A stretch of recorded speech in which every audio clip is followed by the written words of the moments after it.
Greetings, folks. This is Jason here representing Red Dragon Guitars for the 2019 NAMM show, and I'm standing here in front of two phenomenal legends in the guitar building side of things. So while it's cool to have your favorite players out there, if it wasn't for these two guys, they wouldn't have their guitars. I'm going to let them introduce themselves because I just like doing that. This gentleman is Red Dave, and this gentleman is Mike MF Shannon. Mike, as most of you probably know, you may not have actually met the man on an interview, is the man who built the legendary Flying V, first guitar for none other than Randy Rhodes. These guitars that we've got here were mostly built by these two gentlemen exclusively. Mike, because I know you kind of got things to do right now, I don't want to hold you up too long. Announcements. Show us something of yours here that you particularly really got your hands sunk into, that you're excited about, that's something a little bit unique for you. I can show you a couple things here. We'll take this one right here. This is a Firebird. It's relict. What this is we get ideas, and then as we build, we go, oh, well, let's change a little bit because these are spec pieces. So we have a lot of freedom. Change the logo, change the color of the pickguard, and so we did some custom things on here as far as like what we think is going to be really unique and cool. That pink one at the back, is that yours?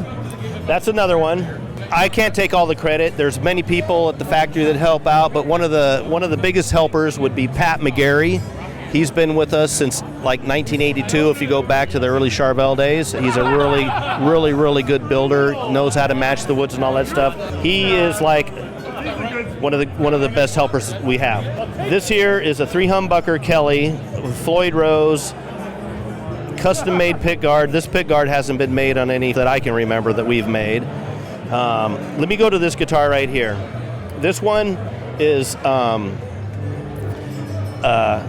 dinky guitar destroyer that has not been made ever. This is a brand new one. It resembles some other things, but it has a Ghost Flames paint job on it. It has a transitional. Shannon did. Say that one more time. That Travis Shannon did.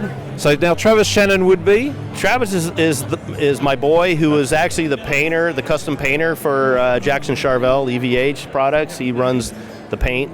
But anyway, I can't give him spankers anymore. So I wanted to let you get a proud family plug in there. That's why I asked who he was. Right. Anyway, I noticed it's got a subtle flame on there as well. That's a cool paint job. Well, let's find out. Let's find out. Man. Can you see it now? That is one hell of a paint job. I didn't even realize that the upper flames, I just noticed the orangey ones. That's amazing. Now you can see it in there, right? I mean, this is a Ghost Flames, and all hand laid out, hand painted. The whole guitar is actually handmade. And you've got the serial number here on the end. I love how you've got the ghost look on the logo on the headstock as well. Yeah. When did you actually start working for Jackson? I had a brief stay at Charvel in '79. And then they went to a summer NAMM show, and I had a furniture company that I'd previously worked for, and I left for about a year, and they were kind of pissed off at me. When the furniture company messed up, I had met my wife there. So it was a blessing that my life worked out the way it did. Because I'm still married to the woman. That's where my kids came from and all this kind of stuff. But anyway, I went back to Jackson, well, actually still with Charvel, in 1980, August of 80. So it's been August of 80. I have a story that continues to 2000. I left Jackson and went to Fender as a Fender master builder for a simple couple years, which turned into Fender buying Jackson, and I wound up on the same boat. So that was amazing. So no matter how many times you try and escape Jackson and Charvel, you just tied to it. They followed me around. I couldn't get away. And then I worked with Red Dave, this guy, in Fender Custom Shop when I had started at Fender, and I made tooling and jigs, and he was running the neckline, and I tried to make his life easier. Hopefully, he still likes me, I guess, but You guys have got to be pretty close to best friends after all these years. You know what we say in the morning to each other? Hey, grr! That's what we say. I don't know what that means, but that's pretty funny. So now you've got to meet a real legend in the guitar building industry. There wouldn't be too many people like yourself that have been in the same job for so long in this business. Well, roofing houses, building brick walls, stuff like that is not what I'm going to do. So guitars worked out. So there you go, folks. Mike Shannon, the man, the myth, the legend. Now let's get over to Red Dave, who's very patiently standing off on the side here. Dave has got the Charvel factory underneath his name, so to speak. So tell the folks out there a little bit about what you're doing, Dave.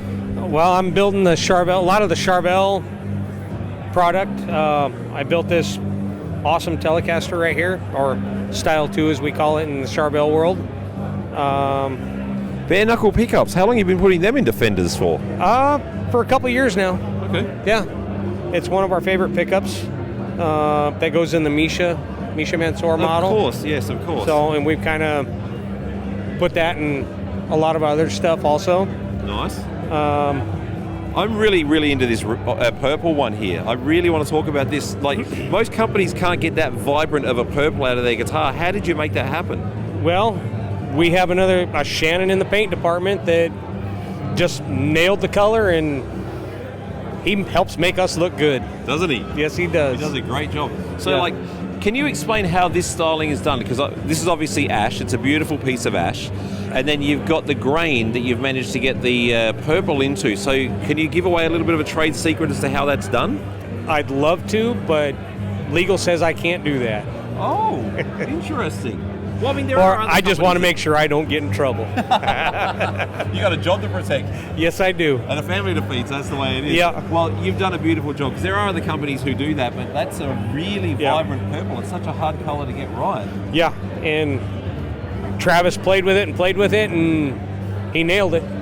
On this here, that's a Koa top, is it? That's a Quilted Mahogany. Oh, really? Yeah, it's supposed to be Quilted Mahogany. It's got a light quilt to it, but there's a little bit of quilt to it, or figured mahogany. Yeah, I mean, now that you've said it, I'm realizing when I look up here, that's obviously not Koa, but the coloring just looks so Koa to me. That's a mistake on my behalf, but great. So how long have you been with Charvel and Jackson and Fender? Sorry, he just told us about when you came over to Charvel and Jackson. How long have you been with Fender for? I've been with Fender since June of 1989. That's a long time. Yeah, I started working there a week out of high school, and it's a fun summer job. And you're still there? Yep, still there. That's funny. It's been an awesome summer. Oh, yeah, no shit, it's still going. Yeah, one long summer. Exactly. Well, there you go, viewers of Red Dragon's instruments and what goes on here. You can now see that you've met two of the legends from the Charvel Jackson world. These guys are the master builders that take care of building all of the one-off stuff that comes out from these wonderful, wonderful instruments. There's a lot of history in this company, and it's still going. So thanks, Dave. It's always good to see you, mate. Thanks, Jason. Pleasure. Rock on.